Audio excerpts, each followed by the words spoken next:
สบายดีผู้ชมทับสู่การสอบถามกับแม็กซึ่งเรื่องของ EP นี้น่าสนใจเขาจะมาโอลมพูดคุยและก็วิเคราะห์กันเกี่ยวกับเรื่องของโครงการรถไฟที่ในอาเซียนนี้มีประมาณ4ประเทศเนาะที่ว่าได้เข้าร่วมกับโครงการ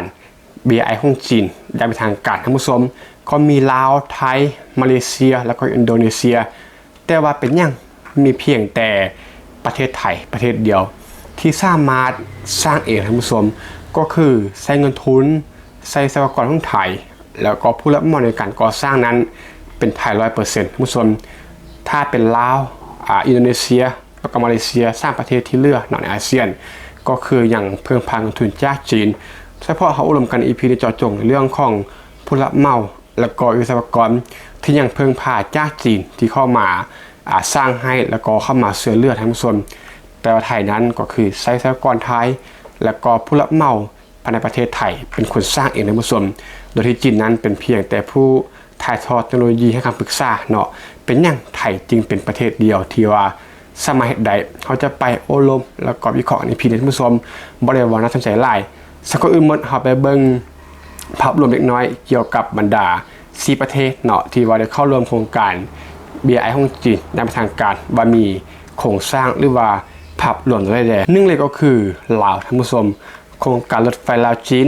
ตั้งแต่มีการเชื่อมกันเนาะเวียงจันทน์5คุณมิ่งสถานะก็คือเปิดใช้งานแล้วตั้งแต่ธันวา2021รายละเอียดก็คือเป็นเส้นทางรถไฟความเร็วปานกลางประมาณ160กิโลเมตรต่อชั่วโมงนี่คือความเร็วสูงสุดที่ว่าได้ออกแบบสเปคเอาไว้แต่ว่าเป็นจริงแล้วก็บ่สามารถเร่งสปีดได้ถึงขนาดนั้นเนาะเพราะว่านี่คือความไวที่ว่าเพื่อไว้ท่านผู้ชมโครงการนี้ก็คือมีการเพิ่งพาจีนเกือบจะ 100% ทางด้านของวิศวกรรมและก็การก่อสร้างต่อมาคือห้องไทยท่านผู้ชมโครงการรถไฟความเร็วสูงไทยจีนตั้งแต่สวงหนองคายไปกรุงเทพมหานครฐานะก็คือกำลังก่อสร้างรายละเอียดก็คือเมื่อสร้างสำเร็จจะเป็นการเชื่อมต่อจากกรุงเทพเป็นอย่างเวียงจันทน์สปป.ลาวและก็ต่อเข้าสู่ระบบรถไฟของจีนท่านผู้ชมไทยนั้นใช้ผู้รับเหมาในการก่อสร้างและก็วิศวกรจีนนั้นเป็นเพียงแต่ผู้คำปรึกษาและก็เพิ่งผ่าเทคโนโลยีจากจีนเท่านั้นท่านผู้ชม3ก็คือมาเลเซียก็คือโครงการ ECRL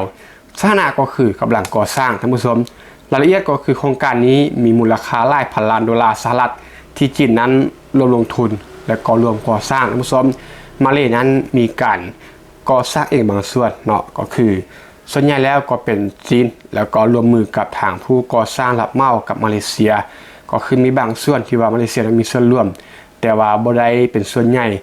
แล้วก็บ่ได้เป็นทางหมดคือกับประเทศไทยที่ว่าสร้างเองทางหมดท่านผู้ชมสุดท้ายก็คือประเทศที่4คืออินโดนีเซียท่านผู้ชมโครงการรถไฟความเร็วสูงจากจาการ์ตาไปบันดุงสถานะก็คือเปิดใช้งานแล้วในปี2023ความเร็วสูงสุดสูงถึง350กิโลเมตรต่อชั่วโมงท่านผู้ชม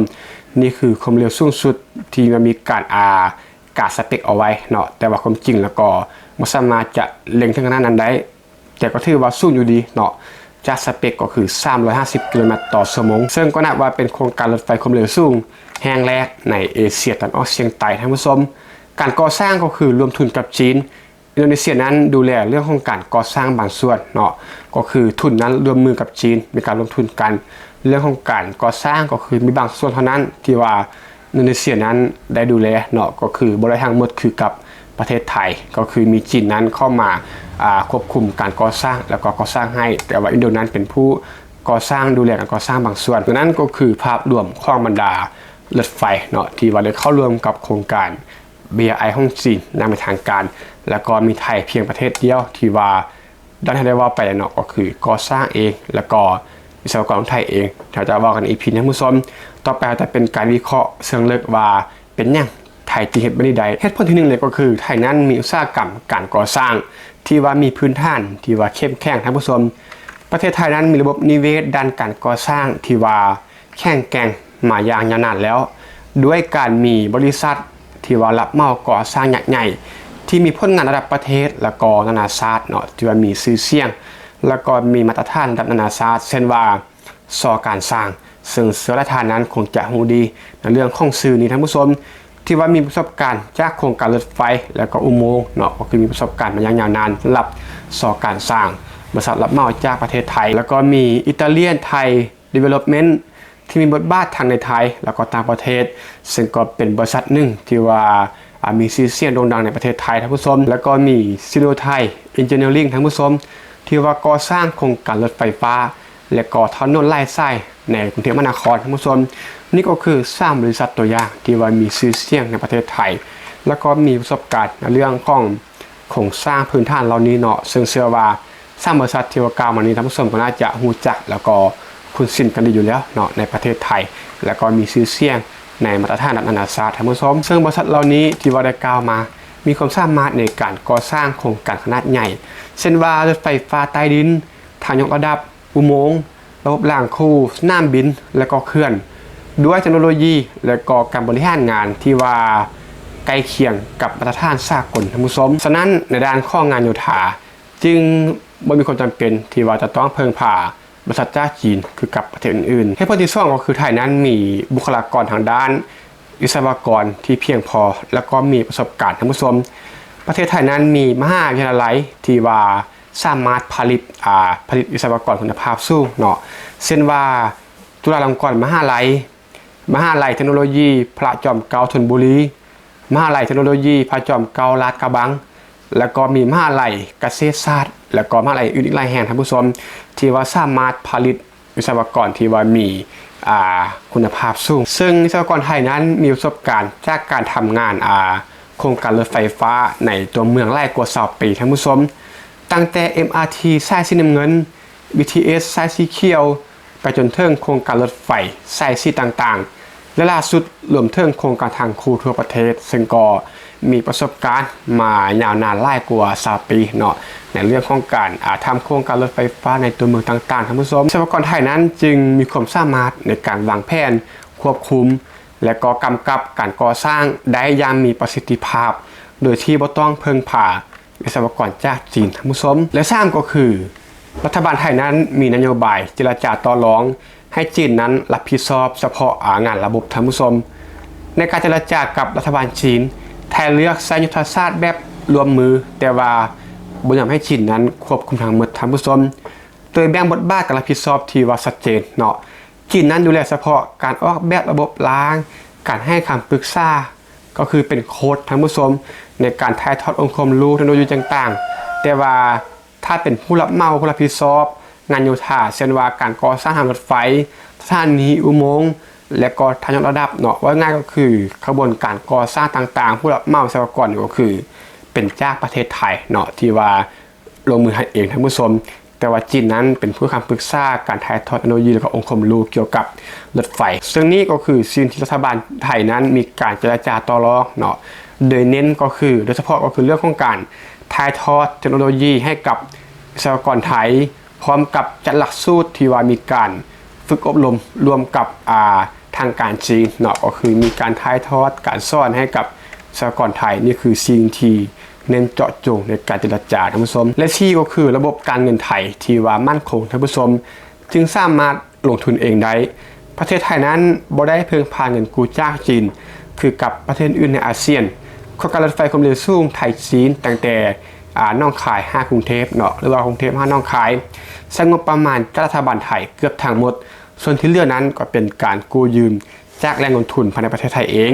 จึงบ่ได้เป็นหนี้ต่างประเทศหรือว่าบ่ได้เป็นหนี้จีนเนาะก็คือเป็นการกู้ยืมภายในประเทศเองแต่ว่าส่วนใหญ่นั้นก็เป็นเงินจากแผ่นดินเนาะหรือว่าเงินจากรัฐบาลเนาะก็คือเป็นคลังเงินของประเทศท่านผู้ชมและเมื่อเป็นเช่นนี้เนาะเมื่อไทยนั้นบ่ได้เพิ่งพาแหล่งเงินทุนจากจีนจึงสามารถมีสิทธิอำนาจที่สูงในการเขียนสัญญาควบคุมต้นทุนและก็ออกแบบโครงการนี้ให้เป็นไปตามเงื่อนไขของไทยที่ว่าสามารถกำหนดทิศทางเองได้ท่านผู้ชมสุดท้ายข้อที่5ก็คือแหล่งต้านจากสังคมท่านผู้ชมสังคมไทยนั้นมีการตื่นตัวในเรื่องของความโปร่งใสและก็การตรวจสอบโครงการสาธารณะต่างๆท่านผู้ชมว่าจะเป็นทางด้านสื่อมวลชนนักวิชาการและก็ประชาชนทั่วไปมักจะมีการตั้งคำถามกับโครงการใหญ่ๆเช่นว่าความคุ้มค่า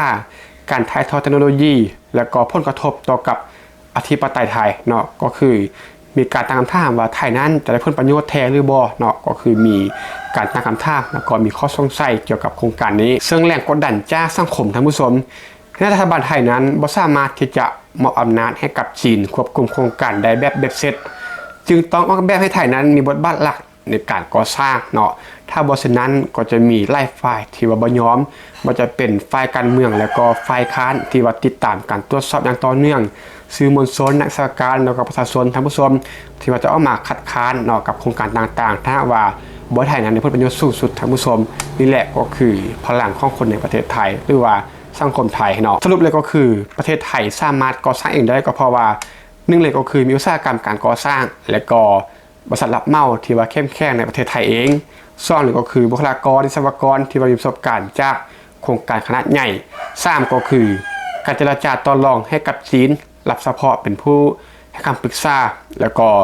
ถ่ายทอดเทคโนโลยีเนาะโดยที่บ่ยุ่งกับงานโยธา4ก็คือระบบการเงินที่ว่ามีเสถียรภาพแล้วก็สงบประมาณของรัฐบาลเองในการลงทุนได้ท่านผู้ชมและ5ก็คือสังคมนั้นมีแรงกดดันเนาะมีการตรวจสอบสูงรัฐบาลนั้นบ่สามารถยกอำนาจให้กับต่างชาติได้แบบเบ็ดเสร็จตัดอำเภอใจเนาะก็คือต้องว่าง่ายก็คือภาษาชาวบ้านก็คือต้องเอาใจเสี่ยงของสังคมท่านผู้ชมทั้งหมดนี้จะเป็นผลว่าบรรดาประเทศในอาเซียนที่ว่าได้ร่วมโครงการ BI ของจีนในทางการแต่ว่าไทยนั้นเป็นประเทศเดียวที่ว่าบ่ต้องเพิ่งพาการก่อสร้างวิศวกรต่างๆจากจีนเนาะว่าง่ายคือไทยนั้นสามารถก่อสร้างเองได้ลงมือก่อสร้างเองได้เนาะโดยที่ว่าใช้ผู้ก่อสร้างและมาก่อสร้างแล้วก็วิศวกรของไทยท่านผู้ชมรวมถึงเงินทุนของไทยเองก็ประมาณนี้ท่านผู้ชมรับเรื่องราวของ EP นี้นับสมถือว่าฟังมาจุดนี้มีคำถามตัวได้จะมาแลกเปลี่ยนอารมณ์กันก็เต็มที่ความเป็นจะเลยถ้า EP นี้ก็ต้องทุกท่านมาสมัครฟังเพราะไม่ EP ต่อไปก็ขอบใจ